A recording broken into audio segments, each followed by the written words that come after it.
Hi, this is Ethan and Tracy. Right? And we took a left at the valley. Ethan, you got to say it with me. Ready? Oh, yeah, that's... 1, 2, 3. Hi, this is Ethan and Tracy. I'm going to say, you say Ethan when I stop. Hi, this is... Okay. That's good. Okay. Hi, this is... Say Ethan. I'm sorry. Okay, let's go on 3. You count to 3, and then I'll be ready. Here we go. Okay. 1, 2, 3. Hi, this is Ethan and Tracy, and we took a left at the valley. I know we shouldn't have to scream that we're atheists. You know, we don't have non-astrologers and all that. But with the religious people taking over the world, I mean, we can either speak up or be pushed into a corner. I'm proud to be an atheist, a skeptic, a non-believer, an infidel, a heathen. I call it how I see it. I say it's ignorance and you just call it faith in unsubstantiated claims. That's something to be ashamed. I'm an atheist. Coming at you from Frosted, BC, this is Left of the Valley. My name is Kevin, and my girlfriend told me she likes toys during sex, so I shot her with my Nerf gun. She wasn't happy. Try the Hot Wheels next time. Joining me as usual is a team who thinks Kevin Bacon refers to his nipples as bacon bits. She's trying to eliminate all cancers, and after that I'll be all Sagittariuses. Nancy. Oh, okay. Can I be excluded from that list of Sagittariuses, please? Her therapist said, fuck to anyone who doesn't like her, so said, wow, that's a lot of sex. Kirsten. Actually, for me, that wouldn't be a lot of sex at all. I get along pretty well with most people, so... All right. Ladies, welcome back. Hope you had a great week in the snow. My God, is it ever snowmageddon down here? Yeah, was this a snowmageddon? Would this qualify as a snowmageddon? Well, for BC anyway, for this part of BC, yeah. No, I was going to say not just BC, just for the Fraser Valley. Yeah, well, exactly, for the Fraser Valley. And honestly, being where we are, go one town over either direction. We got it so much worse. So today we'll be talking to Randolf Richardson of Canadian Atheists. That's going to be in the second half of the show. But first, before we start, we still have our... Mail time. Mail's here. We love getting mail from our patrons on Patreon. This is from our friend Freethinker215. He says, good morning. Thanks for the shout out in Truth and Transparency with Ethan Dodge and Tracy Harris. I enjoyed hearing that Tracy has been up to. Her presence is sorely missed from the atheist podcaster community. I agree. I also like the great things Ethan is doing in shining sunlight in the darkness of Mormonism. Keep up the excellent work. Oh, good. Nice shout out to them. Yeah, if you guys didn't hear the show last week there, that is really a good show. You need to listen to that one. I think it's one of those shows that what Ethan is doing, along with Tracy there, is really, really an interesting thing to do, and I think you really should. They're basically shining a light on the hypocrisy of not just the Mormons, sorry with the Mormons, but on a whole bunch of religious outfits, and you guys really need to listen to that. Yeah, they need listeners and donations, and so if you advocate what he's doing, put your donations where your mouth is, I guess. And this is from our friend Adrian. He says, hi LATV, recently finished listening to the latest episode where Brexit came up. As a Brit, I feel the need to add to your description of what's going on to happen. And then in all caps, we're all going to die. On a more serious note, I have been an ardent remainer and despair at Britain's current direction under Boris Johnson, or his full name Alexander Boris the Bethel Johnson. He comes across as a bumbling idiot, but is in a affectation like his name and messing up his hair up before public appearance to appear like a common guy instead of an intelligent and self-serving British version of Trump. At this point, I'm close to wanting a hard Brexit to happen and at the worst to occur. The worst to occur, so they can see how bad an idea would be. It was, but that would cause pain and suffering to many people. I would like to add that the Occupy Wall Street movement seemed to start the growing displeasure at the inequality of wealth distribution, the existence of billionaires, and the Mormon Church having $100 billion is, to borrow a term from Christina, is gross. Another podcast pointed out that the Mormon Church could solve homelessness in the U.S. for $20 billion or build a 4 Golden Gate Bridge every year on the interest alone. In a country that's been has failing infrastructure in which the church doesn't contribute to. He's absolutely right. I feel like billionaires only care about their money and image. No shit, absolutely. Adrian, you're absolutely right. Jeff Bezos, for example, has contributed less than 5 minutes income to the disaster in Australia, which is less than what 3 women raise by selling news on Twitter. You guys hear that story? Yeah. That was a good story. The world seems to have. With the swing, the world seems to have taken to the right. The disparity looks like it might get worse before it gets better, which is frustrating when the billionaires and churches have so much money, which could make so many worldwide problems so much better. On a lighter note, you mentioned smog guarding the Mormon horde. Like a suggestion for a tweak, where smog breeds fire, it would be better guarding the Catholic horde with their past of burning heretic and all. Adrian, you're absolutely correct on that. The Mormons should be guarded by an ice dragon where they have an irrational dislike of hot drinks. Solution: fire and ice cancel each other, so we just need to get the Mormons and Catholic Church to fight. It's a genius He idea. had fun writing that one. Yes. Thanks for sending it. I finally just got back from a weekend in Cardiff where I saw and drank at my first Tim Hortons. Happy New Year, Adrian. Thank you so much, Adrian. Thanks. That was really, really good. Hope he enjoyed Timmy's and had some Tim bits. Yeah, exactly. All right, so let's get into chit-chat. All right, did you guys hear? This is from Forbes magazine. A Credit Suisse wealth report now says there are actually more poor people in the U.S. than China. Isn't that incredible? No. Well, China. This is the country where they still have sweatshops, and now apparently there's more poor in the U.S. than China. Now there's a bit of a distinction here. They say basically the report says there is no one in China that's in the bottom 10% of the world population by wealth. But there is in the U.S. Now, the U.S. also has 30% of the richest people in the world, but China has only about 8%. So kinda. But this is also wealth, not income, okay? So this is like your assets minus your debt measured.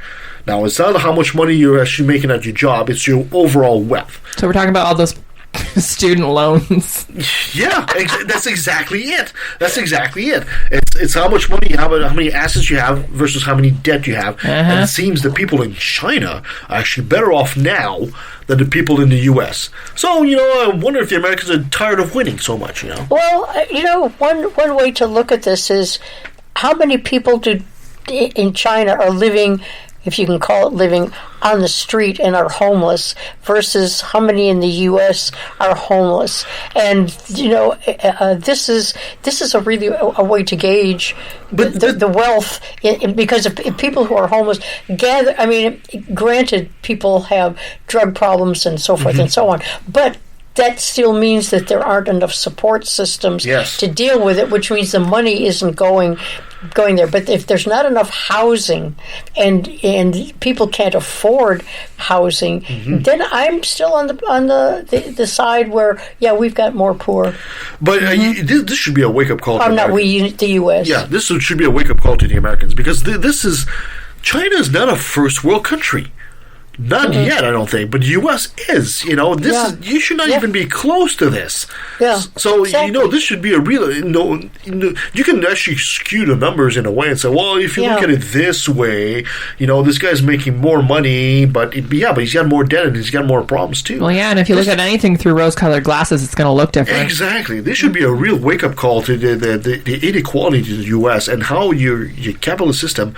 And this is my personal view. I really think that we're reaching the end of what capitalism can bring to us as a society. We might actually have to think of a different system soon. But anyway, I thought this was really eye-opening, and this is from Forbes magazine, it's not like from BuzzFeed, this is actual real reporting. So this is very interesting to see how the Americans are going to react to that. Did you guys hear that the average, speaking of American costs, the average administrative cost for the healthcare in the U.S. is actually $2,497 per person per year, and if you compare it to Canada, it's $551. So this was published as the Annals of Internal Medicine.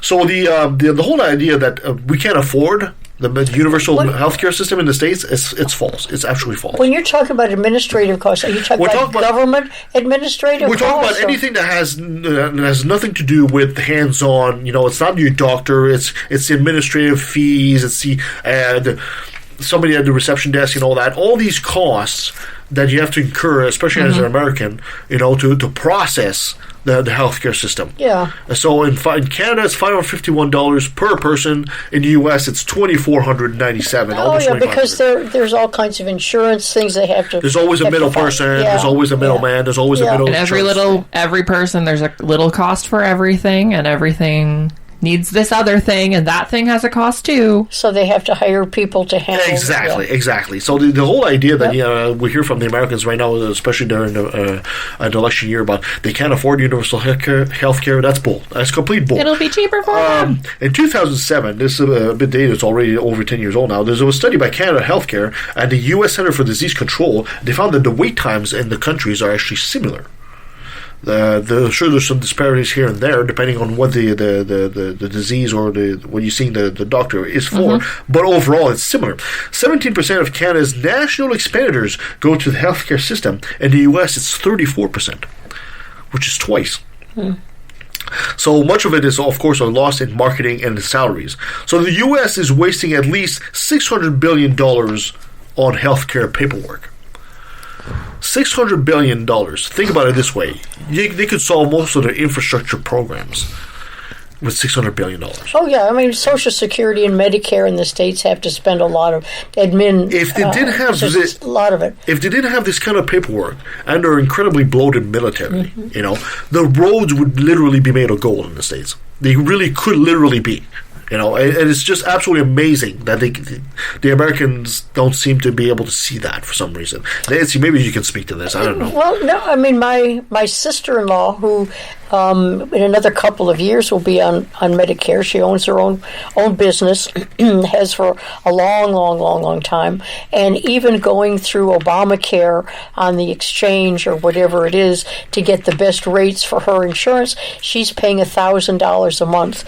For amazing. 1,000. My daughter, who was laid off of one job, and it took her quite a while to get another one, had to get insurance and pay for it out of her own pocket, and it was $700 a month when she was unemployed, so that she could keep up, her health care. So if she had a problem, at least she could afford to go to the doctor. Maybe not a hospital stay, because every plan is different in terms of how much they pay, but when you look at those costs, and they're driven by admin costs and so forth and so on, you look at the people in the States and say, "You're defending this? Are you crazy?" Exactly. It's like being unemployed. If I had to pay $700 every month on top of my rent, on top of helping with the car, on top of groceries, on top of any other fees, you're assuming you didn't have room left over on top to of eat? the animals that I have, No. I'd be going down. There's not enough to go around if that was the case. You're homeless with the cats and the dogs. Yeah. And you can see how easily some situation like that would make you turn to crime just to support yourself. Yeah. Yeah, I could totally see that. I'd be like, Grandma, I'm moving back in. Yeah. No, it's not that people turn to crime. It's that they get so sick that they die because they can't afford the medications and they can't afford going to a doctor. So they go to the charity hospitals where they get sometimes okay care, sometimes substandard, and then they have to go back and wait for 18 hours to get. At any rate, my rant is over. Let's move on. It's just absolutely amazing. Anyway, hopefully the Americans are going to see, because, my God, they could do so much with what they have. Yeah. And this is from The Independent. Mango Mussolini, you know this guy? His supporters, Trump supporters, apparently share more fake news than all other audiences together combined on social media. That's impressive. This is a study by Oxford University. They basically followed 13,000 Twitter accounts and 47,000 Facebook pages. 96% of the pages that were Trump support on Twitter were sharing fake news. On Twitter. They were sharing fake news on Twitter, essentially, and it was 91% of these pages on Facebook. Many of these people, if this is too harsh, for a little bit, some of these people do not know truth from fiction, but they're going along with the program because that he's their guy. Yeah. It's exactly that. It's almost like a hockey game or something like that, where you'll root for your team no matter how. Even if, I have always used that analogy too. Let's say, for example, you're playing basketball and you're rooting for this team, and it's your team, and you see one of your players making a blatant illegal move. Well, are you the one standing up and saying, "Hey, wait a minute, our star player just made something very illegal. That goal should not count"? No, you're not. You're going to shut up. Mm-hmm. You're not going to say a damn word. But if the other team makes that same move, you're going to be raising hell. You're going to be saying those umpires are so against us and blah, blah, blah. And this is what we're seeing in politics, and it's dangerous. Mm-hmm. It's dangerous. If you're truly an enlightened person, you have to be able to give credit where it's due. Yeah. I might not be a big fan of our Prime Minister, but when he makes a good move, he makes a good move. And even our previous Prime Minister, which was a Conservative, I was staunchly against him. When he made a good move, and I'm trying to scratch my head as to when he did, but I'm pretty sure once or twice he made a good move. And you have to say, that is an actual good move for the country. So you look at it as it is, not as you want it to be. You look at it as in, these are the facts. They're the world is not black and white. The world is all varying shades of gray. The partisanship has to stop at some point, and you have to, use logic and facts over this nonsense. And you're right. These Trump supporters, half the time they don't even want to listen to anything that's good. I mean, people have such a hard time with that, though. Looking at things so impartially without being but my side of things. But to keep using the analogy of the sports team, does it really surprise you? Because when you look at sports fans, let's get back to a football game, for example, and you look at sports fans, they will do crazy things to support their teams. Oh, all the rituals? I've seen people wear nothing but Speedos in freezing weather and body paint just to support their team. So if you're willing to do that for a sport, those are the Canadians. Well, not just Canadians, the Americans too. If you're willing to do that for a sport, just for a team that you have nothing to do with, besides cheering them on TV or at a show, what are you willing to do for a politician you think will actually make your life better? Well, that's a great question now that the Senate is having their trial. Is it really that far-fetched to think that somebody's going to try to be partisan to the point of taking a gun and going to a pizza place because they heard fake news and they try to shoot up the place to try to free some kids? No, it's not. This is the danger of fake news. Yeah. And for our American listeners, I have to remind them that fake news is mainly an American phenomenon.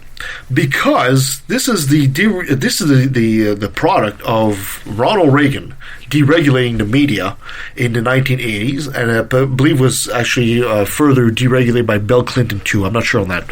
Somebody might want to correct me on that. But this is when news became business. Right? And entertainment, right? So it was not about, what's true anymore. This is when you lost Walter Cronkite and all that. It wasn't about what's true anymore. It was what sells. In Canada, we didn't have that.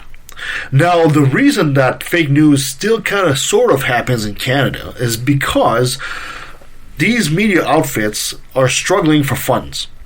So when a story happens in the States, they don't necessarily have the funding to send a reporter from the CBC to go check the story. So they'll call something like CNN and say, what's the scoop? So they basically repeat what CNN basically says. This is how fake news affects us in this country, but this is not where it starts.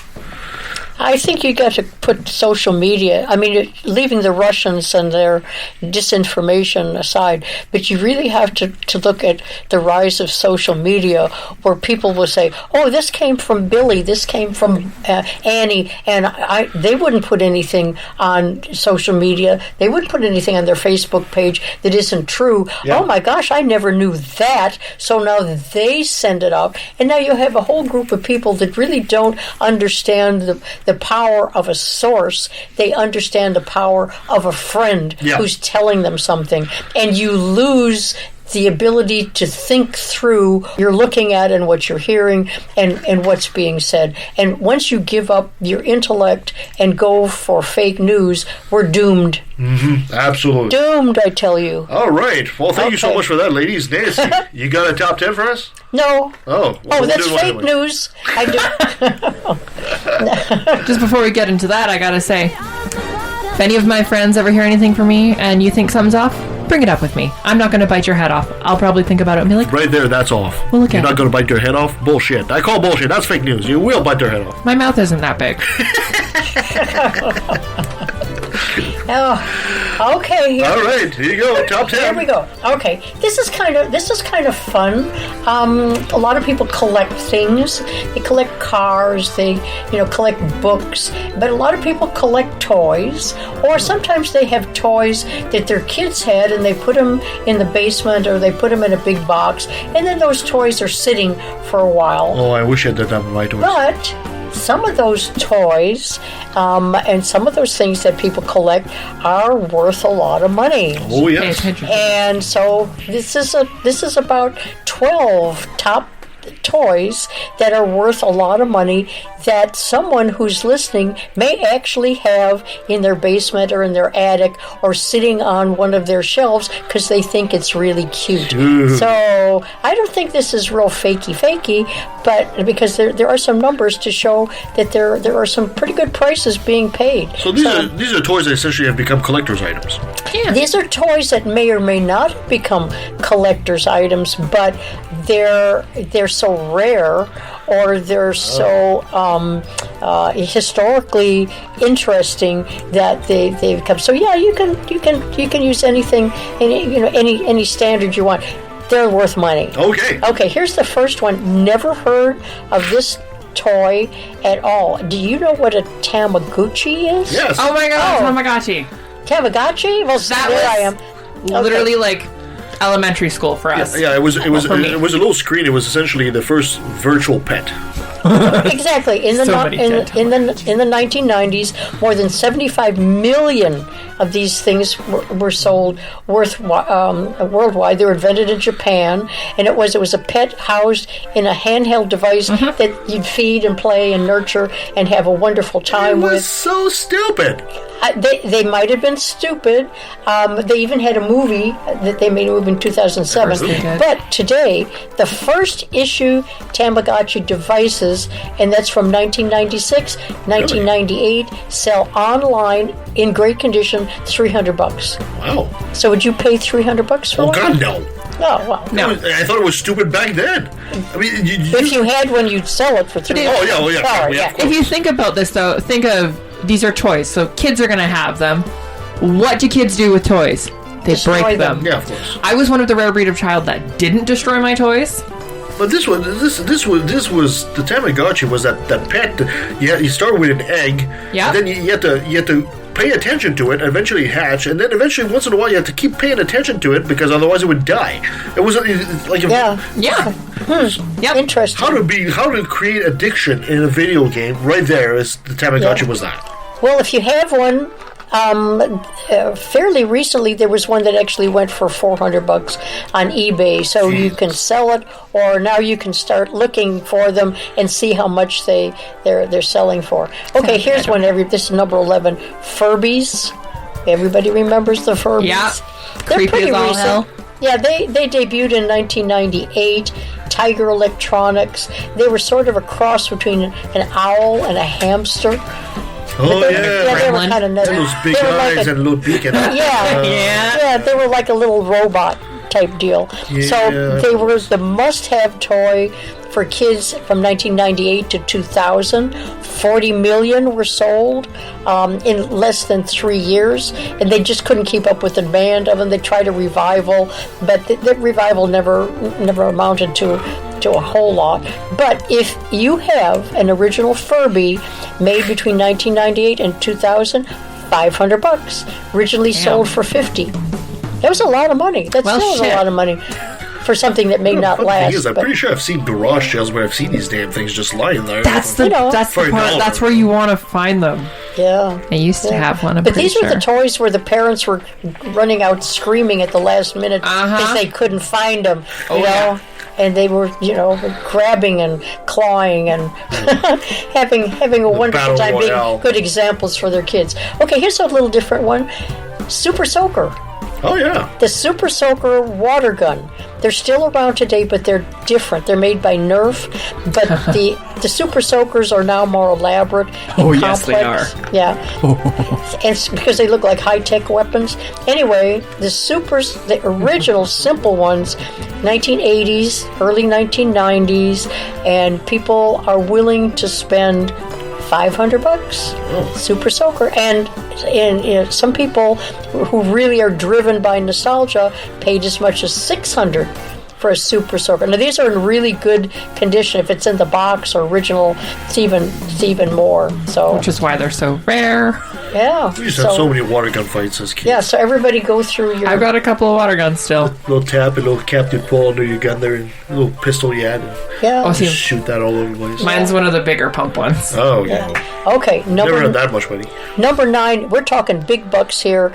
Mario Kart 64. Really? Yeah, you know that one? Yeah, of course. I do not have the that. Nintendo 64 console, and they had Mario Kart, and it's a classic game. I have Super Mario 64, but not Mario Kart 64, sadly. Yeah, there was the Mario Kart Super Mario, there was all kinds of, but it's the Mario Kart. That's the version of the game most prized by collectors. Wait till you hear the price on this one. It had different playable characters and so forth. Mint condition. Ooh. Original copies. Sold on eBay, $2,500. Whoa! Used Not copies surprised. of the game, $1,500. Still? Yeah. Used and unblown cartridges. Yeah. I mean, the condition. I mean, it's like anything else with antiques. Condition. Yeah. But even so, if you don't get the full $2,500, take the $1,500 and run. Yeah. I know. I recently went through some of my GameCube games that I have, and I'm like, damn it! All the more expensive ones I have are all my favorite ones. Yeah. Okay. Speaking of favorite expensive, Beanie Babies. Oh, yeah. The Beanie Babies. I still have some Beanie Babies. Some are worth more than others, just depending on. Humphrey the Camel and the Camel Beanie Baby have sold for $2,000. The special edition Princess Diana Beanie Baby, $3,000. What? But the most valuable Beanie Baby is the Peanut Royal Blue Elephant, which has been bought for $5,000. Holy! Because there was a manufacturing error, and 2,000 of them that were the royal blue, they were the ones named Peanut. They were manufactured in a color that was darker, and so those are rare. So if you have one of those that hasn't been played with and the fur is missing. Hold on, I gotta go back there. You have a Princess Di Beanie Baby? There was a Princess Diana Beanie Baby. Yeah, but they're usually depicting animals, and what, they add a depiction of a person? Or what? I don't know. I didn't look it up. I gotta look this up. Yeah, look it up and see. I know. I have one. It's a little cat, a little gray tabby named Silver. I remember the name correctly. And I've still got it somewhere, but I have had that for as long as I can remember. Good shape? Hasn't changed really much as far as I can remember. Yeah. You ought to look it up just to see, because some of them are, some of them they have so many and they're still around. But there was a real frenzy, I think, several years ago, because they were going up in value, and they had some that were made more recently, and people were getting ripped off and so forth. Anyway, number 7, Pokemon cards. Yep. Oh, of course. I mean, if you think baseball cards are worth a lot of money, these are one of the biggest crazes in history. They were huge. 1996, originally issued in Japan to help promote the game, the video game, and then the trading cards took on a life of their own. By 2000, major tournaments began springing up. By 2003, there was a huge demand for them. And nowadays, let me turn my page here. I've got the Beanie Baby Princess Diana. It's actually it's a purple teddy bear. Yeah. Aww. It's not a depiction of her. It's a purple teddy bear. I guess maybe she had a purple teddy bear for herself. I don't know. Anyway, the Pokemon older cards from the first set in the 1990s, 10 grand. The Raichu card, you know that one? Raichu, yeah, 10,000 bucks. Would you pay that much for? No. Yeah. God, no. But the funny thing is I can remember when these cards came out and people thought, this is just stupid. The whole Pokemon craze everybody thought was just stupid when it first came out. Well, Yeah. people at a certain age, you know. Okay. Lego sets, Oh, boy. 12 grand. The older ones. Lego started in, you know what country? Germany. Denmark, I'm sorry. And they have a Legoland. I've been to Legoland, and I've seen what kinds of things they can do. You'd think going to Legoland would be very boring. It's not. Sounds like a lot of fun. It's really extremely interesting. The different buildings and statues and It's other pretty, things. yeah. It's enormous. It takes you can stay there for a couple of days. Really, I've seen like So a full-size cheap set- car replicas Yeah. with Legos. Like, but you can get a cheap set now for about $100 or more. But the vintage and discontinued ones go for a lot of money. They started in 1949. I didn't realize they went that far back. Wow. But they're sort of a multi-generational toy. Everybody can enjoy part of it. So the Lego brand is the world's most popular brand. Yeah, and in 2015, the asset value consulting firm they named whoever it was named Lego the world's most powerful brand, replacing Ferrari. It's a lot of Wow. yeah. Since 1949, 60 billion Lego parts have been produced, and there are 6 Legoland amusement parks around the world. So anyway, getting to the price. A rare space Lego set from the early 1980s, $5 grand. A discontinued pirate ship from the early 1970s, $10,000. And a Star Wars Millennium Falcon set, mint condition, $12,000 on eBay. Not surprised on that one.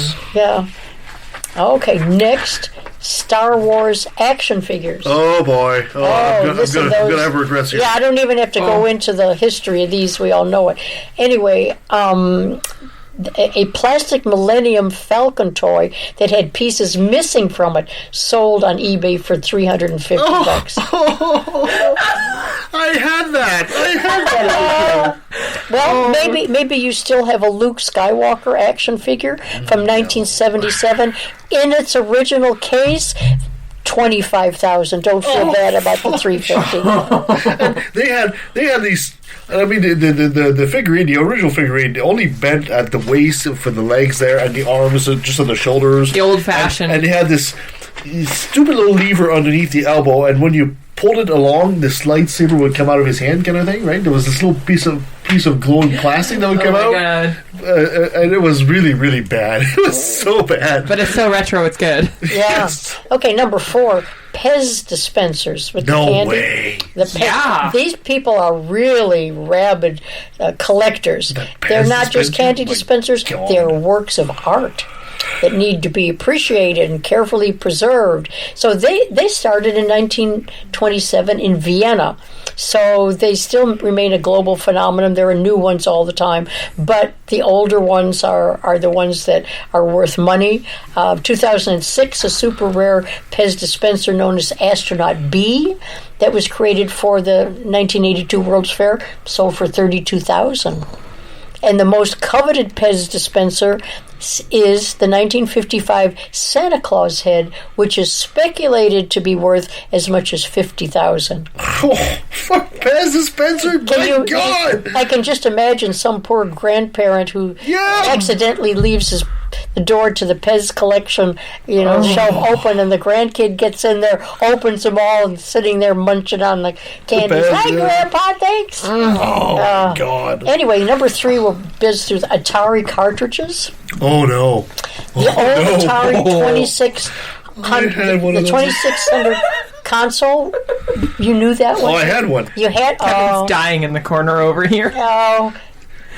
Do we need to prop you up before? You might need to, yes. Okay. The market crashed, and still there's a lot of nostalgia for the 2600. A mint condition Atari 2600 and the complete set of all the games published for the console, 565, has been sold online. 108,000 bucks. Oh my god! But that's the whole. Yeah, that's a lot of games. There's a lot of games for Atari. That's a lot of cartridges. Yeah, I mean that's impressive. But still, they sold to Trammell Technology in 1984 for $50. Jesus. Because it was Can you get it back? How long ago did you get rid of it? Oh yeah, well that was I mean, I'm sure I've still got a Sega Genesis kicking around somewhere. Yeah. I actually have a original Nintendo. I have in a tote right here, with a couple of games on it. So you have to look it up now that we've done. I might have this to. One. This one should interest you, Kirsten. First edition Monopoly game. There we go. And they're still the board games. They're really popular. They started in 1933 at the height of the Depression. And have about 5-7 different versions. Yeah, it looks much the same, and people love it. The original cloth hand-drawn version, made in 1933 by Charles Darrow, the inventor, sold for $146,500 in 2011. Vintage versions from the 30s have sold for as much as $5,000, and special editions of the game regularly trade hands on the internet for hundreds of bucks, because it's all about money anyway, right? Oh, you'll know that this is why you can tell that Monopoly is a game from the past, because there's still a luxury tax on Monopoly. Oh yeah, something that you don't really have anymore. Yeah, no, I have about 7 different versions of Monopoly, I think, and I do not own the original. Yeah, no, I don't know whether they're either destroyed or very carefully preserved. My first one was the Disney one, Disney Monopoly. Yeah, it's still a fun game. I mean, I get bored about halfway through, but anyway, okay. Anybody who wants to speculate on what the highest selling or highest price toy is and what it might be worth? I'm gonna guess that it's a Hot Wheels or a Matchbox race car. Ooh, that's a good guess. That's a good guess. I have no idea. G.I. Joe. Oh, of course. Of course it's G.I. Joe. They've been making them since 19... Yeah, the original G.I. Joe. The original, 1964. They've had a lot of incarnations and a big family base and conventions and so forth. A Cobra missile command center toy set from the 80s on auction sold for $17,500. A lot of the individual characters, $10,000. But it's the first edition G.I. Joe from the 60s. Yes. A prototype G.I. Joe from 1964 named Toy Soldier sold on eBay for $200,000 in 2003. Now, it's important to remember, because if you're my age, you're a kid from the 80s and 90s. There was a G.I. Joe cartoon, and they came up with a whole bunch of figurines that were about 6 to 8 inches so tall, like that. That's not what she's talking about. She's talking about the original doll, which is like about a foot tall or something like that. And actually, you could dress it up, and it was an original G.I. Joe because one of the thumb was backwards. The thumbnail was on the back part of the thumb. This is how you actually know it was an original G.I. Joe. There was an actual defect that they kept to identify if it was an original one, because there were so many copies of that doll made at the time. Yeah. Interesting. And he had a little scar under the eye or something like that. There was some distinct mark that this is an actual G.I. Joe doll, and the thumbnail was on the back of one of the thumbs. I remember that. Listening to any list like that, and you're just like, oh! Yeah, exactly. It's not the G.I. Joe sets that we had from the 80s cartoons. Before that. Yeah, it's before that. You could actually, they had these little military vests, you could dress them up, little pants, little belts and everything. So that was the original G.I. Joe. I mean, my kids grew up in the 60s, so you think of, oh boy, if we just put some... But you buy the toys to play with them, and 6 months later they're destroyed, and who knew that they were going... There were some collectors, that put things back because they say this is going to be the next best thing to put away. And people do put things away because they're part of history. But I never was smart enough to do it. Also, as an FYI, if you go on Netflix, there's the show called The Toys That Made Us. It's a little series of little documentaries that explain the origin of certain toys that we grew up with. It's really, really interesting to see where these toys came from. And some of them was just complete boondoggle gong show. But, they were toys from our childhood. It's really interesting. Anyway, and moving on. My dear Kirsten, you have another brilliant moment for us? Yes, I do. Brought to you by religion. Okay, so, anybody take a guess who our first story is about? The Swooshy Lady. Woohoo! The Swooshy Lady. Kat Kerr. Oh, yes.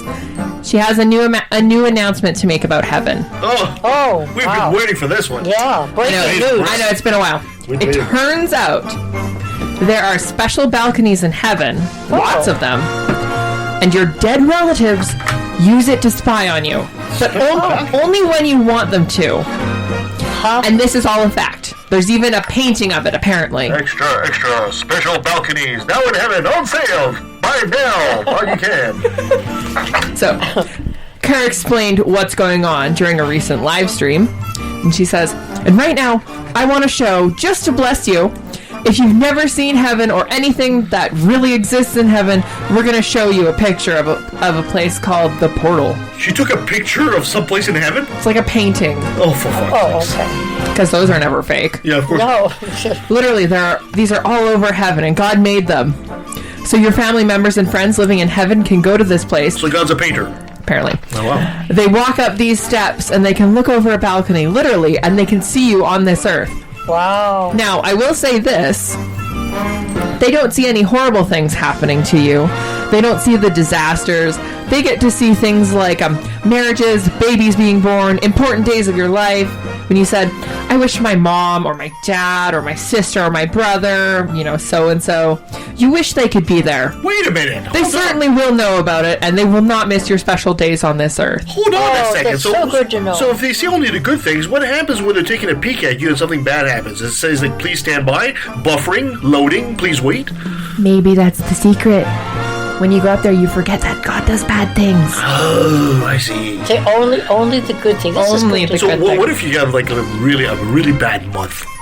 A really, really bad month. They're never there to help you. They just want to see the good stuff. It's like don't see you for a month. I don't know. The cloud of the TV's been foggy for a month. No, let's face it. You from the balcony. No, different relative. Yeah, your relatives do not want to know that. They do not want to support you. They don't want anything to do with it. They had enough of it in their own life.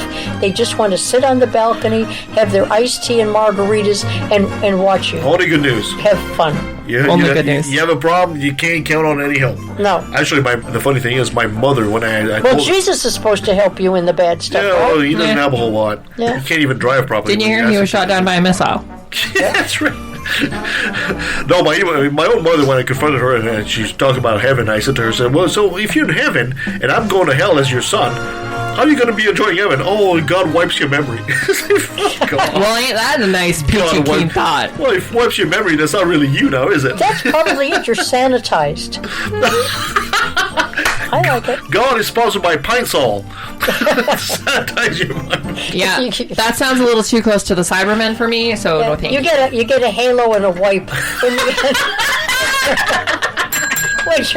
The minute you go to heaven... Down the assembly line. It's like those chickens go for process. They put you hanging upside down and put you in the bath there. You can hear the music in the background. As they wipe your memory clean. Come on, nice and shiny with a pair of wings. I tell you, it's so good we got the Swishy Lady to protect it from fake news. That's a good thing. God bless her.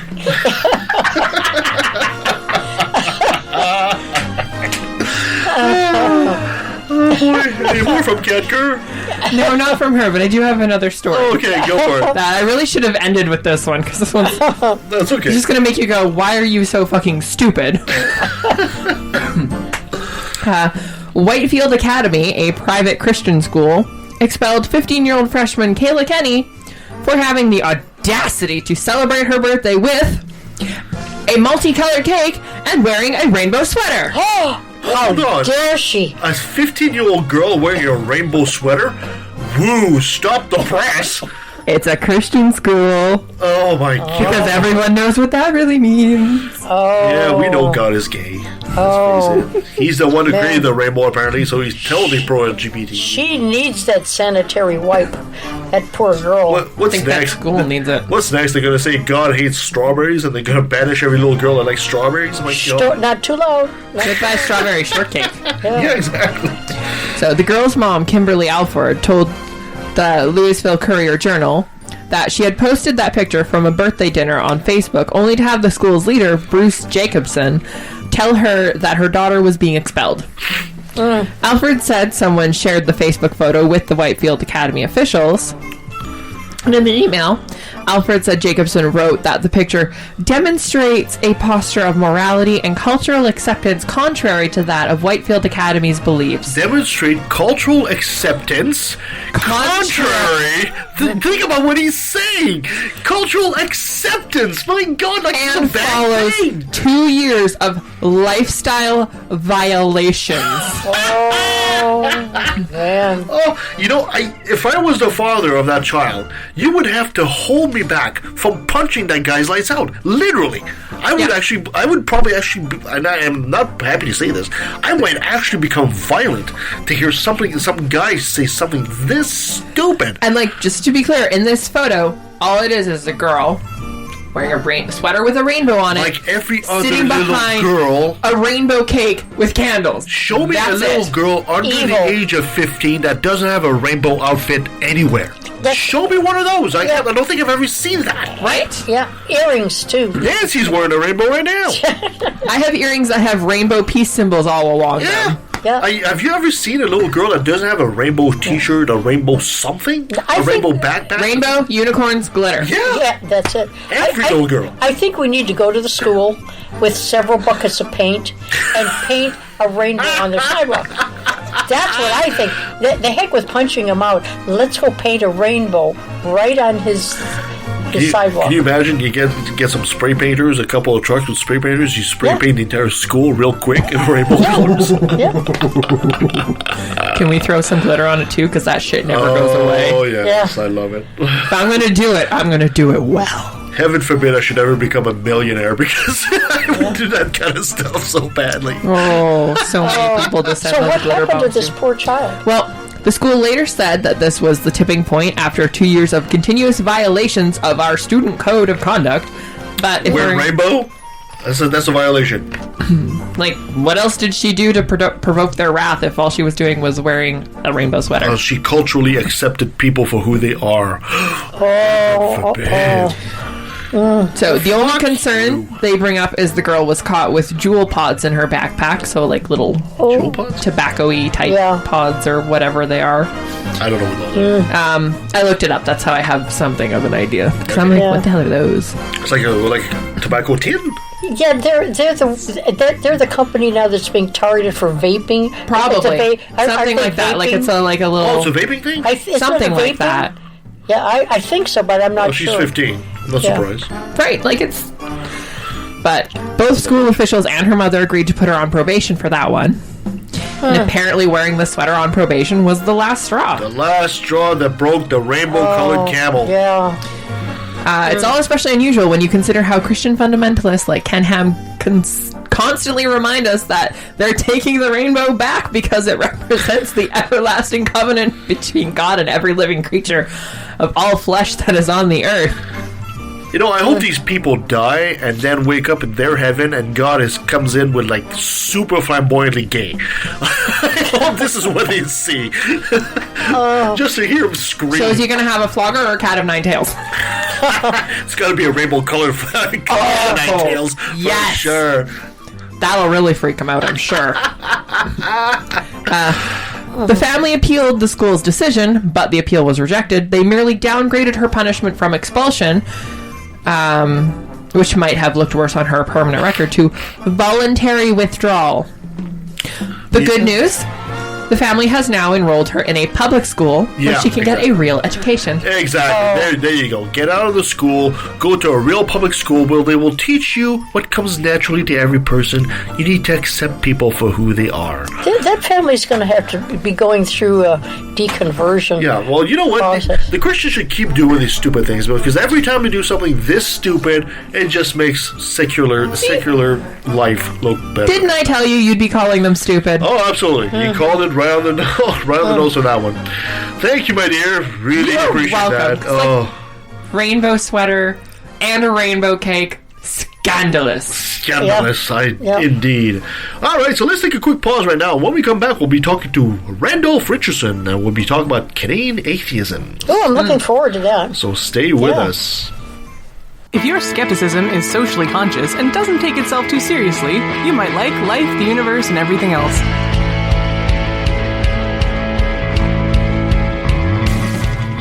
People like Ray Comfort are fond of saying, what use is half a wing, right? Have you ever seen a fucking penguin? Life, the universe, and everything else. Available on iTunes, Stitcher, Google Play, and pretty much anywhere else. I don't know, Zune? Is that still a thing?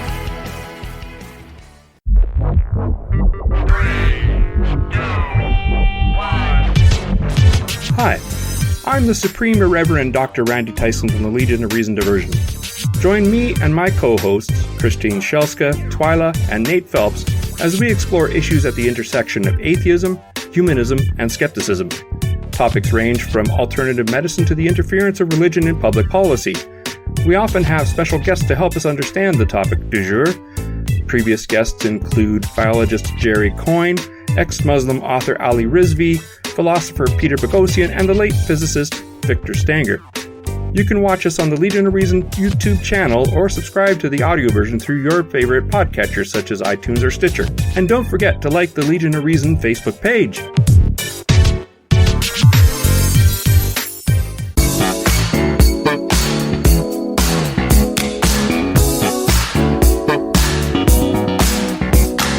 Bible, the Old Testament, which in Genesis is an account of nature. That's what that is. And I said to you, give me your description of the natural world based only on this. You would say the world was created in 6 days, and that stars are just little points of light, much lesser than the sun. And in fact, they can fall out of the sky, right? Because that's what happens during Revelation. To even write that means you don't know what those things are. You have no concept of what the actual universe is.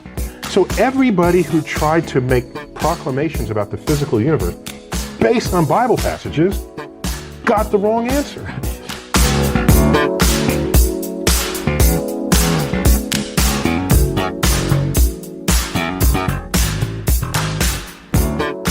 All right, so our next guest on the show is Mr. Randolf Richardson. He is the president of Canadian Atheists. He's a snappy dresser and a snazzy dancer. Mr. Randolf Richardson, thank you so much for joining us at Left of the Valley. Oh, it's a pleasure to be on your program. Thank you for having me here. Yeah, I think it's the first time I've actually said Mr. Randolf Richardson. There we go. It's optional. All right. Mr. Richardson, maybe for our audience that might not be familiar with your activities, maybe you'd be so kind to give us a quick bio as to who Randolf is.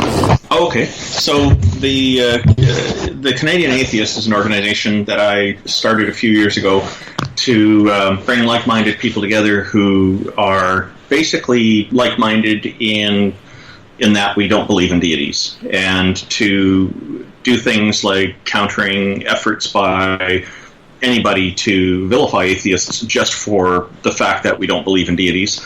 And because I do find that it is a bit of a problem here in Canada, not to the extent like we see in some other countries such as the US, but we do have some of it going on here too in Canada, and I figure that if we can counter those bad arguments now, before they manifest into something much larger and much more difficult to deal with, then we're being kind of preventive in a proactive way. So there's that part of it. We're also concerned about the rights that people have here in Canada. We like that there's freedom of expression, freedom of conscience, freedom of association, and various other rights, including freedom of opinion and whatnot, and that everybody's equal under the law, that there's no discrimination permitted here. These are wonderful things that we have in our Charter of Rights and Freedoms. There's a part of our Canadian Constitution, and very, very important to the future of our society. They're important now as well, and when I see things going on like favoritism being given, we had a Department of Religion back many years ago, I guess within the last decade or so, which is a completely nonsensical and useless department of our government, put in by a political party that's very strongly aligned to the right-wing religious conservative types. It was, to me, I was thinking that shows favoritism to a specific group that really I would consider to be unconstitutional. And so it's things like that we want to stop. There was a gentleman in Ontario, I'm sorry his name escapes me, I wished I remembered it, but we do have a link to the petition on our website at canadianatheists.ca. There's this fellow, he started a petition with our parliament, our federal government, to remove or to redact some section of the criminal code which made blasphemy illegal. I call them anti-blasphemy laws. Now, there's a distinction here. I've noticed a lot of people are very sloppily calling it a blasphemy law. To me, freedom of expression is a blasphemy law. It is pro-blasphemy. The correct usage of the term should be anti-blasphemy law. And I like to try to be clear with terminology. And so this is a minor point, but I know when most people talk about blasphemy laws, they really mean anti-blasphemy laws. But the success of this petition was that the outcome was that those laws got redacted from our criminal code, so it is no longer illegal in Canada to blaspheme. And that's just within the last few years that this happened. So it's a wonderful improvement. So I was promoting that, but I wasn't an official participant in this or anything. I was just like another regular layperson. I never did get to meet or correspond with the person who started that petition, but I'm grateful that he did that. It was wonderful. It was a very important effort for our country and for everybody's rights. Such a law, any kind of anti-blasphemy law here in Canada, would be illegal according to our Charter of Rights and Freedoms anyway, because we do have freedom of expression, freedom of thought, freedom of opinion, and whatnot. It's about time, goddammit. Yeah, fortunately, as far as I know, nobody's actually been charged under the anti-blasphemy section within the last 100 years. I don't know further back. I believe they actually tried when they released the Monty Python movie, The Life of Brian. I believe that's the only time the law was actually almost tested and tried. Well, almost. So almost. It wasn't actually. Okay. No. Actually, of course, it was completely ridiculous, too. I mean, I think at some point people have a bit of common sense. So it sounds like the lawyers chose wisely. Yeah, I think so. Yeah. I think so. Now, you get the reference there. Now, Randolph, I gotta ask you, because there's always, a lot of our audience is from the United States, a lot of our audience is from Canada. So on this show, we end up doing a lot of comparisons. Hello, neighbors. Hello to our neighbors in the U.S. Absolutely.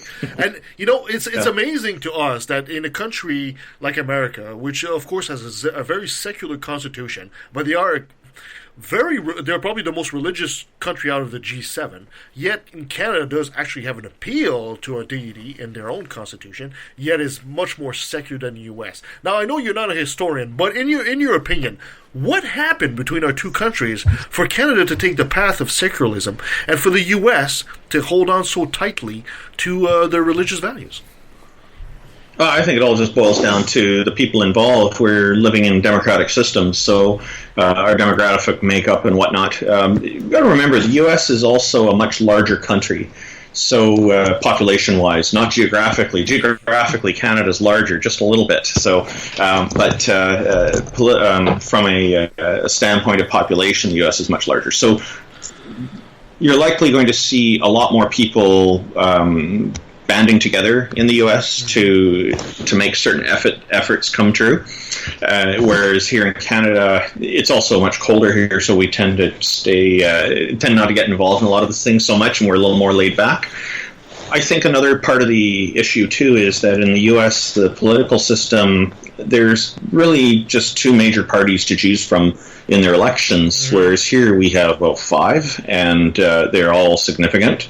Even the Quebec, the bloc in the Quebec is only in Quebec, but it plays significantly a major role in our politics here, federally. So people here, I think the difference culturally that flows out from this is that we have a perspective that we're all just really generally used to being having a lot of different choices and not bifurcating, not having this false dilemma of only two parties in a way. Well, it's not a false dilemma in the U.S. if you've only got two parties to choose from, but we tend not to be so polarized in our thinking because we have so much diversity here and variety. We also have kind of a multicultural kind of approach to things, which I really like, because we're not shutting down different in a melting pot type of attitude, saying, okay, you're Canadian now, you have to leave your old culture behind.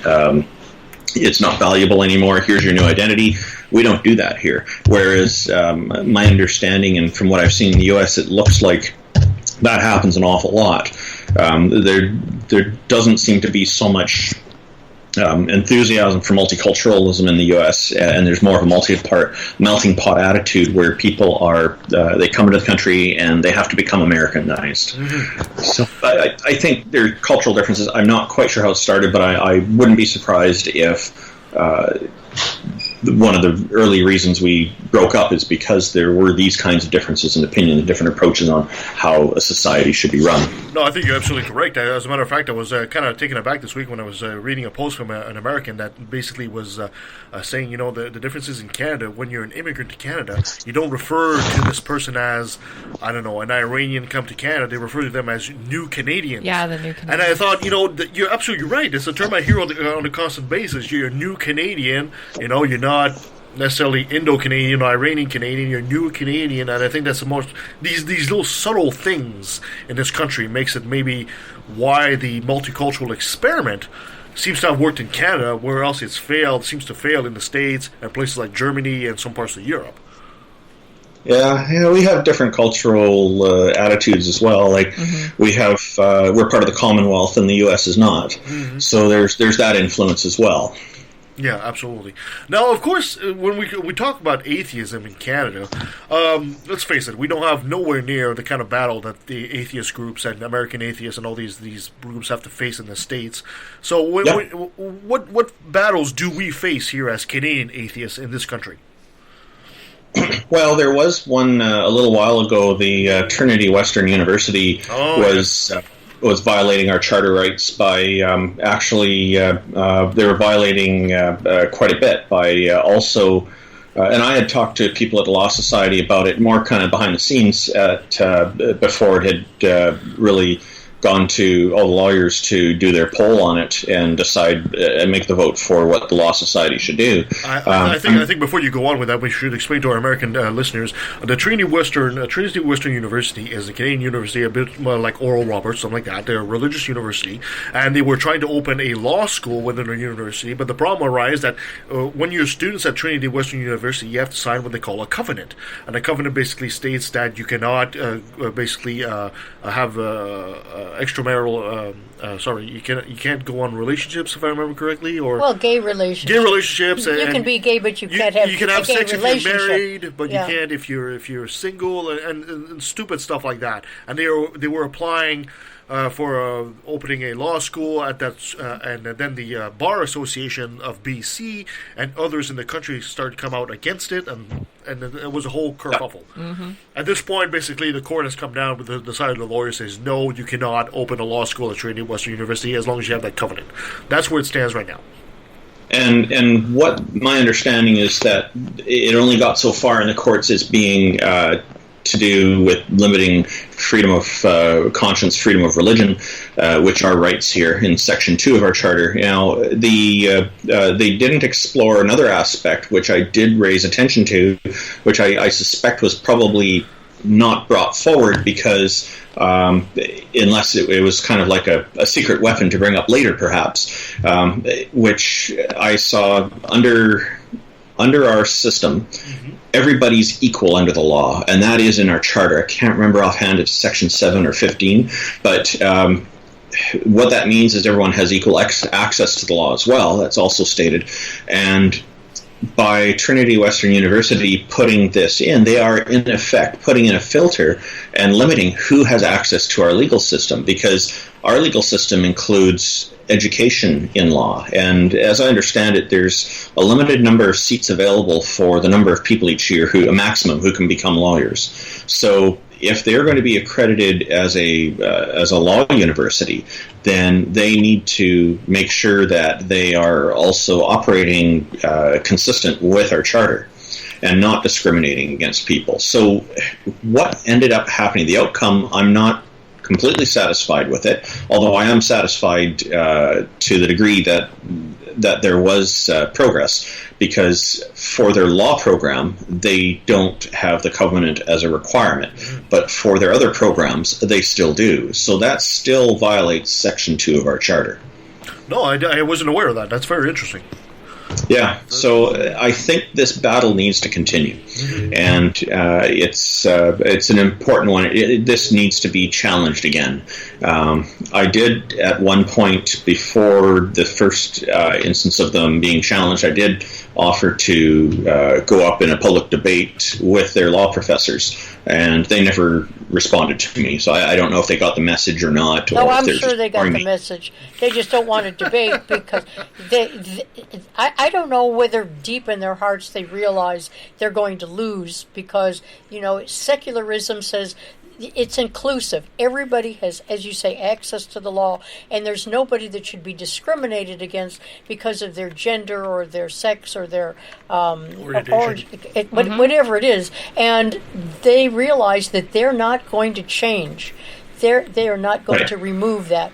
And so why should they debate? Why should they debate? Besides, God is on their side, so they shouldn't. I also think for them it's also a business decision, right? It's basically you want a piece of the pie. You don't necessarily want to have access to the entire pie as long as you have a piece of the pie, and I think that's how they look at it. As long as they can make money with their law school. But they have to have legitimate access to the pie. They can't say, yes, we're inclusive except for, and we really don't want any gay people on any administrative boards that we might have. We don't know whether we want them to represent us in anything. There's always the possibility that the discrimination is there because they haven't removed any of the limitations. But this is the same argument as people that would say, for example, that if you use to use a metaphor here, let's say, for example, you denied access to a law school, to people that are black.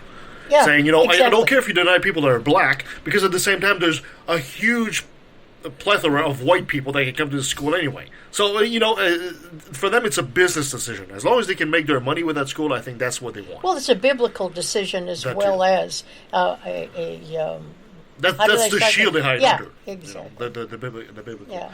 Yeah, capitalism I see as problematic for democracy, because a true capitalist, wants to operate without regulation, and a democracy is one of many forms of government that are intrinsically duty bound to protect citizens, to protect the populace, and so the government has to regulate. Otherwise, you have a problem where big, strong capitalist can oppress the weak and those who especially are not educated in the law. So we have to have these regulations. We have to have minimum wage. We need to have social programs to help our citizens and things like that. Yes. And that's what conservatives don't seem to understand. They don't seem to get that. Well, I think some of them do, but they don't like it. Like they like one of the excuses I'll hear from capitalist types is, well, you can't measure the profitability of a social program. It's not meant to be profitable. Why does everything have to be looked at in terms of profitability? Exactly. Yeah. This is exactly what I say when they always say, oh, you need a businessman to become the prime minister. Government is not a business. Government is not about making a profit. It's about taking care of the people. So... Right. Oh, right on. That's right. I love you already, buddy. You and I are becoming good friends real fast here. I look forward to actually meeting you folks in person one day. Looks like Kevin may spring for lunch if we ever get together. I'm liking this. Me too. It might take a while. I'm broke as hell right now. We have to wait for the snow to melt first. Yeah. So aside the Trinity Western, one of the things that we've been seeing a lot on this show lately, and we've had a couple of times a gentleman by the name of Luke Fevrin that came on the show, and he's from Alberta, and he talks a lot about the religious schools that are funded by the provincial governments. Is that one of the battles that Canadian Atheists has a tendency to keep an eye on?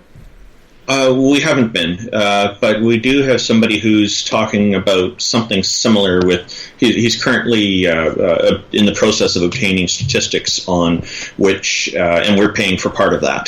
BC Humanist is also contributing, and so is this fellow out of his own pocket. We're getting statistics from our BC government. I think it's a BC government on, I might be mistaken, it might be the federal government, but either way, he's getting statistics, at least on BC, on which churches are getting tax-exempt status, and trying to come up with some numbers and on what all this means. By the way, Canadian Atheists, one of our internal policies is that we do not try to get tax-exempt status for being an organization that's promoting not believing in deities, and so we're not going that route because I think that is really it shouldn't be considered a valid reason. What people believe should not be a valid reason for granting tax-exempt status. If you want after the show, Randolph, I'll try to get you in touch with Luke Fevrin. I think it's a really good person that you two need to talk. He's doing a lot of work in Alberta, and he's actually fantastic. Yeah, he's actually extremely popular on social media right now because he's put out a whole bunch of tweets and stuff like that, and people are just reposting left, right, and center. So he's actually a good resource for you and him to get along and touch together. When it comes Thank you. I look forward to that. Absolutely. When it comes to the Canadian Atheists, do you guys sometimes feel that you might be playing in the shadow of a group like American Atheists? I mean, the American Atheist is known throughout the atheist movement, but Canadian Atheists, we don't really talk a whole lot about that group. This is our fault because we haven't done enough marketing, and small budgets are a big part of the problem with that, a big part of the challenge for us because we're a new organization. So, but we do have people who are signing up for membership, $42 per year, and that's all been extremely helpful because it gives us the funding that we need to start doing some more marketing and whatnot, and be more active in these things. We also have people who volunteer and help us out, which is great. We are federally registered. We're officially all set up with the government. So there's that. I don't feel that we're in the shadows of the American Atheists because just like I wouldn't feel that there are shadows if things were the other way around. They're an American organization that is specifically for Americans. Now they do take membership from people all over the world. So do we, and we also, I suspect, just like them, it's probably the same thing. We don't care if it's no concern of us whether our members are religious or not. Everybody's welcome to join. The things that we're promoting to clarify, we're not saying that religions shouldn't be part of Canada. They shouldn't, and religious people shouldn't be religious. That's not the message we're putting out there. What we're doing is saying that everybody's free to not believe in deities and not partake in religion, and this is part of the fundamental of the definition of the word atheism, which means an absence of belief in between all the different uses. So we're dealing with the fundamental of what atheism is, and so because of that, while it can be held as a position, we regard it as a classification. It's the default. It's how we're born. We're not born with any belief in any particular deities or any deities at all, because you have to first have a concept of what a deity is before you can believe in it. It doesn't have to be a complete concept either. It can be a conceptualization. It can be a vague, partial conceptualization. And so there's these things are all people's options, and we don't want to interfere with any of that. We just want to make sure that these things aren't being imposed on people, and that people have the freedom to make these choices for themselves. Well, I'm glad you guys are taking a different path than American Atheists, because then you'd have to have some kind of sexual scandal with you, and then we'd have to fire you and all that stuff. We don't want to get through that mess. Well, I'm happily married, and I want to keep. I'm happily married, and I fully intend to keep it that way. Good. There's that kind of stuff. I don't really want to get into those things with the other organizations, because I don't know the internal particulars of it all. I haven't looked at the cases. I don't know the details. So because of those reasons, I think it's better not to get into it. However, I can tell you, if there was a problem with somebody involved in our organization doing stuff like that, we would definitely be taking care of things to handle them in what would be we think would be the most appropriate way. And that would involve kind of reviewing what the different policies are that different people do, and taking immediate action on it. You know, we can't support any kind of abuse of anybody, sexual or otherwise. No, so we won't send Kirsten your way either. She's a bit of a sexual predator. So. What? So if I'm hearing you correctly, I'm Jewish. There are people, all over the place who are Christian, Hindu, whatever religion they are. We could all become members of Canadian Atheists if we support the idea that regardless of what religion we are, we need to respect and not impose our belief on anybody else. So we applaud your goals, and we're part of the goals, even though we don't consider ourselves atheists. Sure, yeah. Great. And because one of the most important aspects of atheism, of secularism, as I understand it, and that I think is very often missed in the public eye, is that secularism is actually beneficial for both religious and non-religious people. Yeah, exactly.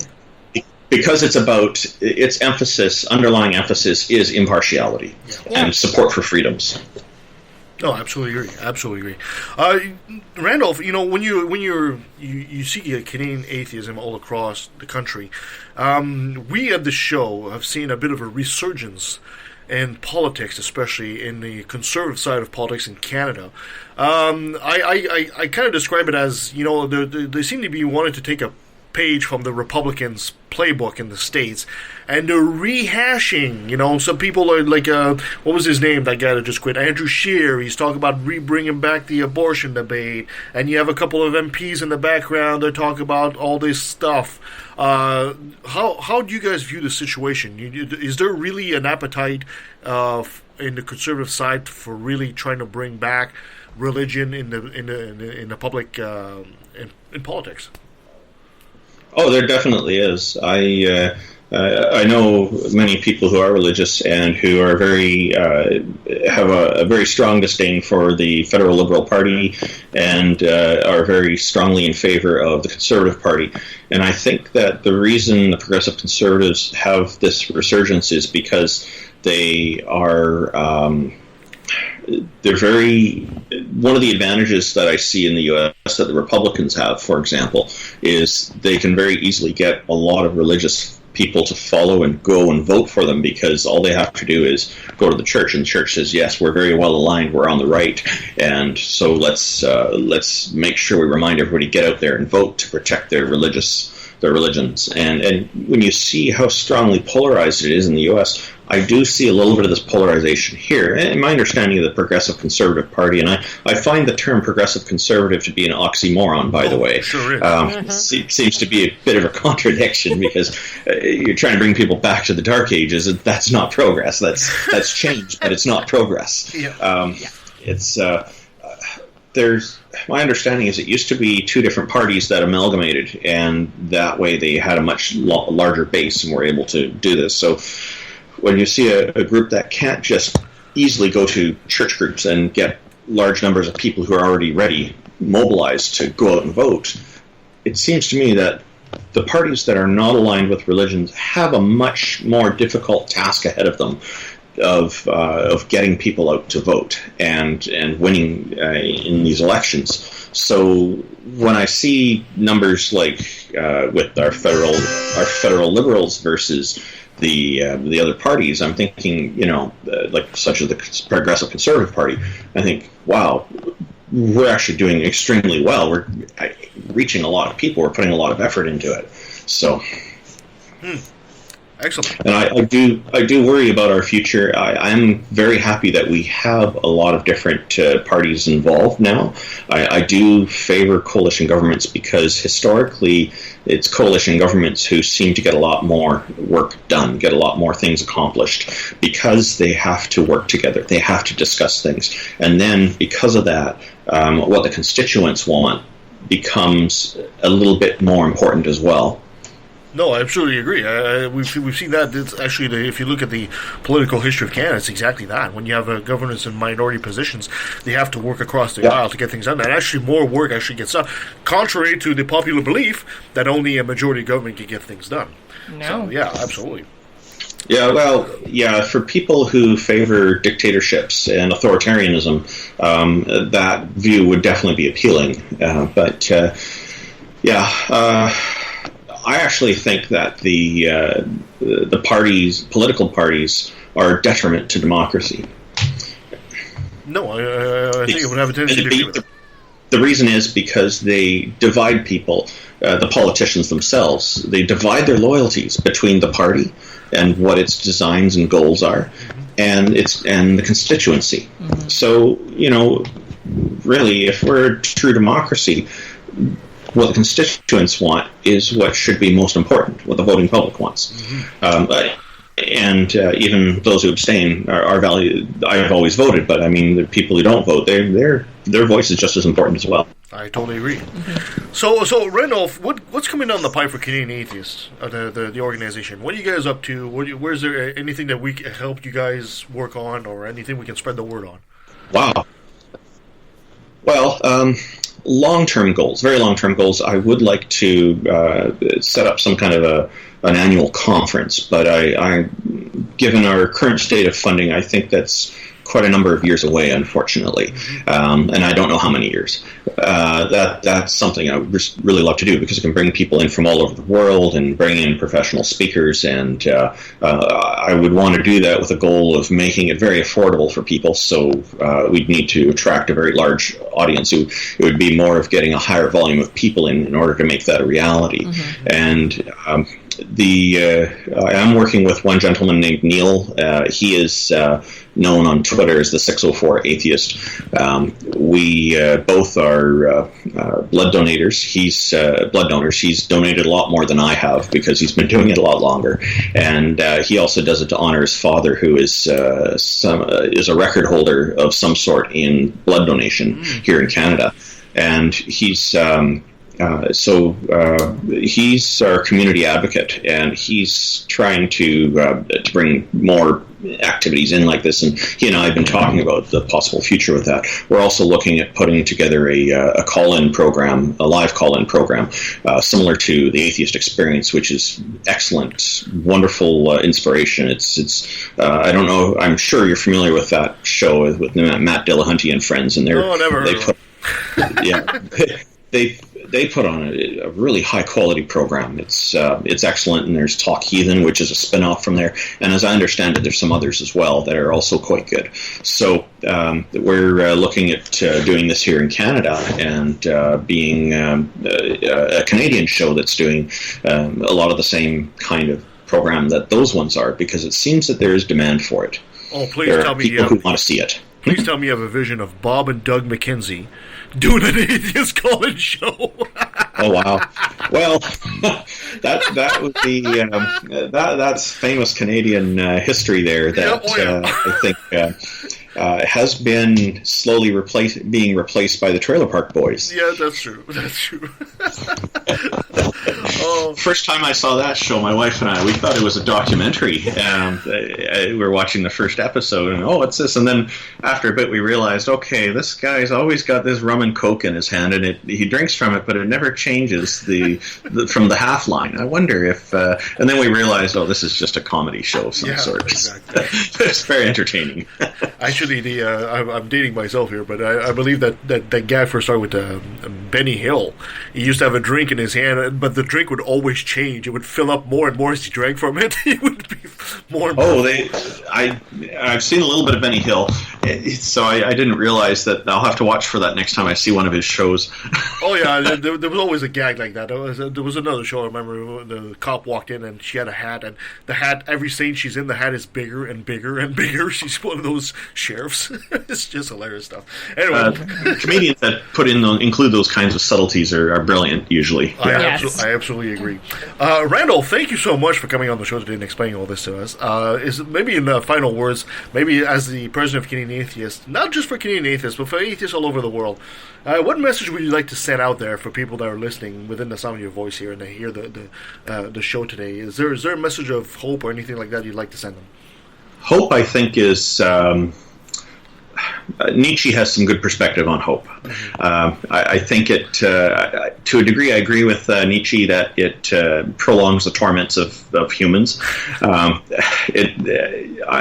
think it's very important for a message for people to come away with for themselves is that being an atheist is normal. We're born this way, and it is there's no reason to accept anybody vilifying it. And when somebody vilifies, let them say their piece, freedom of expression and all that, and then exercise your right to freedom of expression and counter their vilification efforts. Yes. And keep in mind that being an atheist is a normal thing. It is normal to not believe something. There's all kinds of things we don't believe in life, and I'm pretty sure that the vast majority of people in the world don't believe in the Marklar on planet Marklar, if you get the South Park reference there.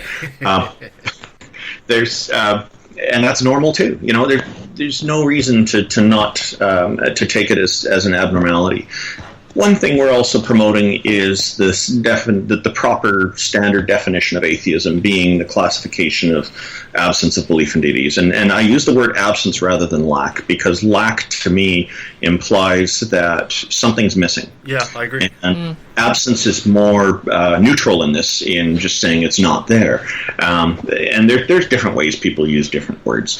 And then people will say, well, what about people who believe there are no deities? Well, that's the anti-theistic position, anti-theism, which is also polysemic, and there's different ways people use it. Some people mean it in an anti-religious way specifically, and I'm finding more and more people are just seeing it as taking a position there's no deities. Mm-hmm. So when you take a position that there are no deities, you carry automatically an onus of proof or a burden of proof because you've made a claim, even though it's a negative claim. That's right. And it's at the opposite end of the spectrum of the belief spectrum of a theist who believes in deities. So the anti-prefix denoting opposite, whereas A denotes absence. You're not even taking a position on this. So you don't have any burden, no onus to prove anything because you've not made a claim. Mm-hmm. And that's normal. That's a normal way to go through life. That is nothing to not be proud of. That is nothing to be proud of. It's just a classification, a characteristic of who we are. We don't believe in deities, period. I think that's such an awesome way of putting it. So if people want to join Canadian Atheists, what do they do? They can go onto our website at www.canadianatheists.ca or .com. They both go to the same place, in case it makes it easier for people to remember. And that's plural, Canadian Atheists.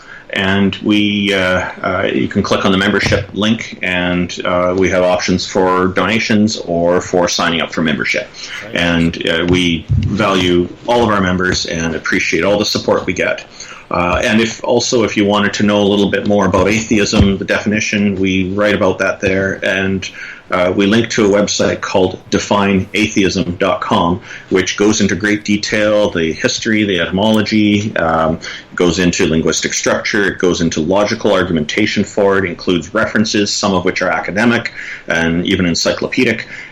So it's all very well laid out there. So those are two websites I would recommend you take a look at, defineatheism.com and also canadianatheists.ca. Perfect. Randolph, thank you so much for joining us today. Before I let you go, I got to have you say, hey, this is Randolph Richardson from Canadian Atheists, and I took a left at the Valley. I took a left at the Valley? Okay. Hi, I'm Randolph Richardson. I am from the Canadian Atheists, and I took a left at the Valley.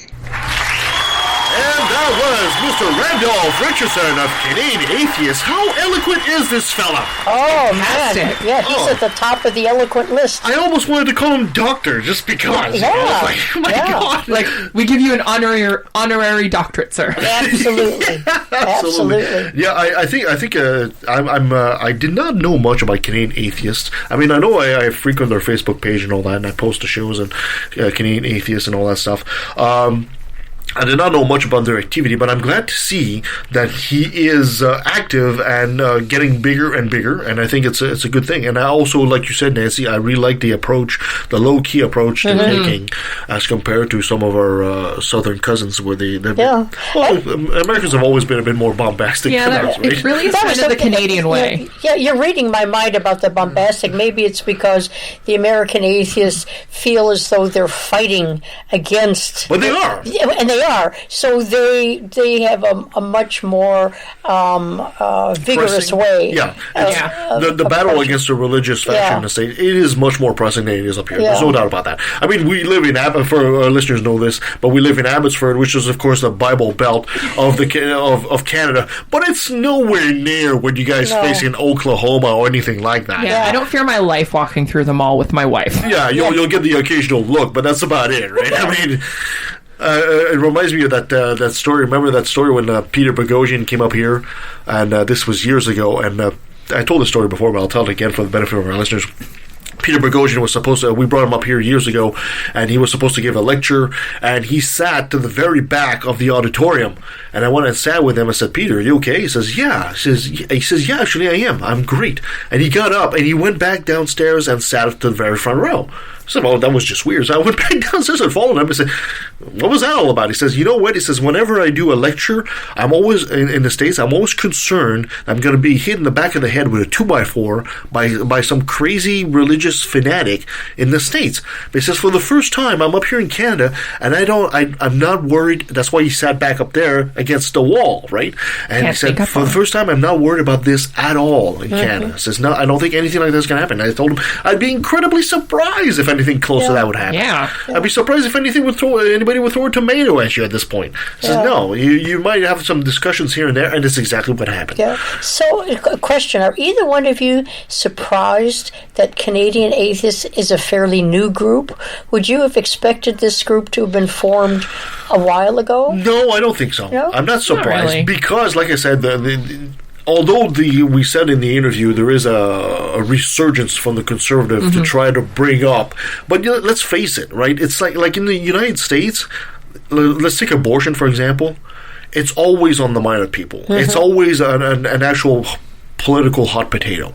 If a politician up here comes up and says, "Yeah, we're going to redebate," even if conservative, we're going to redebate abortion. You just committed political suicide. You're done. You are done. This is settled. This is actually settled. Even a conservative leader will not state out loud he will redebate abortion. They won't do that. What they will do, which is exactly what the last guy did, Andrew Scheer, he'll say, "No, I won't debate it, but I won't stop the backbenchers from bringing it up."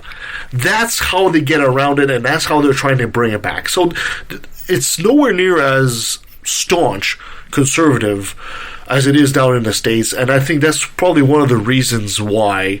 I think Canadian Atheists, it's a good organization, and it's there, to keep an eye on things, really. But it's nowhere near the battle that they have in the States. Yeah, no, it's not a battle. Yeah, it's nowhere near that. So that's always good to know for our listeners, and it brings us hope as well. Yeah, good. I'm glad our listeners now have another really good podcast to tune into. Yeah, and maybe a call in. Maybe eventually. We'll see. So thank you so much for being on the show today, and thank you to Randolf Richardson for being our guest, and thank you for listening. You can follow us at leftofthevalley.com. You can follow us at on Facebook, on Twitter at LETV Podcast. You can send us an email at leftatvalley@outlook.com. Send your complaints to Nancy on the ground floor now. Beware the incoming knife. You can give us a 5-star review where you find us. It helps us and helps others find the show. Or you can be like our friends Adrian and Freethinker215 and become a patron and support our efforts at Patreon/LATV. And if you really love us, you can send us a snow shovel. Might need it at this point. Am I missing anything? I don't think. Alright, so let's see what we got coming up. Where's my schedule? Alright, so next week we'll be talking to Janice Selby. We talked about the conference that's happening in April with Dr. Del Rey. She'll be talking about that for more. We'll have Jason Henderfield from Sensibly Speaking in February. We'll also have Chris Shelton. We'll be speaking about Scientology. That's what we got on the schedule so far. So I need to get some more guests here. We're running low on guests already. No matter. It sounds like it's going to be a busy year. Any of our listeners want to be a guest? You got something to say? You want to join the crazies up here in Abbotsford? Come on. We'd love to have you. Oh, good. Perfect. Anything else I need to add? Stay safe driving out there. Sounds good. Until next time.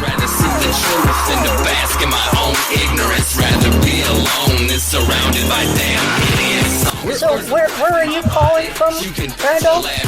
What city? Well, you called me, but I'm true. I'm below the water level. And I'm below the water level. I'm here in Richmond, British Columbia. Oh, you're nearby. Yeah. Pretty close. I thought for some reason you were in Ontario. Yeah, we thought you were in the East. We're in Abbotsford. Oh, big stuff happens here too. Like the Left of the Valley show, for example. Ooh, yeah, yes, I know. I've heard of that, but I try to avoid it when I can. Hey, we're supposed to be proud of the little work we do. Claims that's something to be ashamed. I'm an atheist. I'm an atheist. I'm an atheist. I'm an atheist.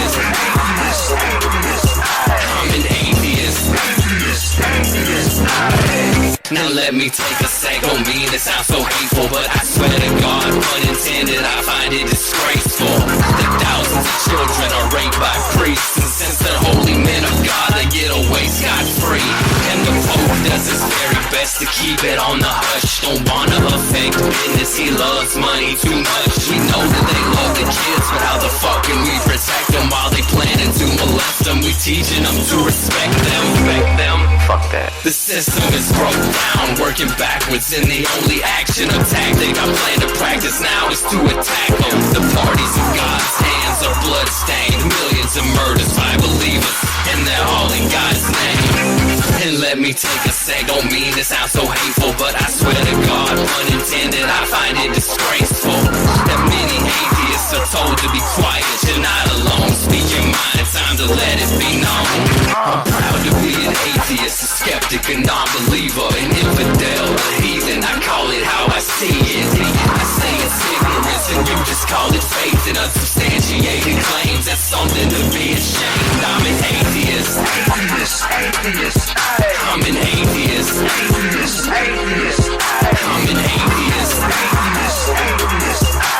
an atheist. Atheist.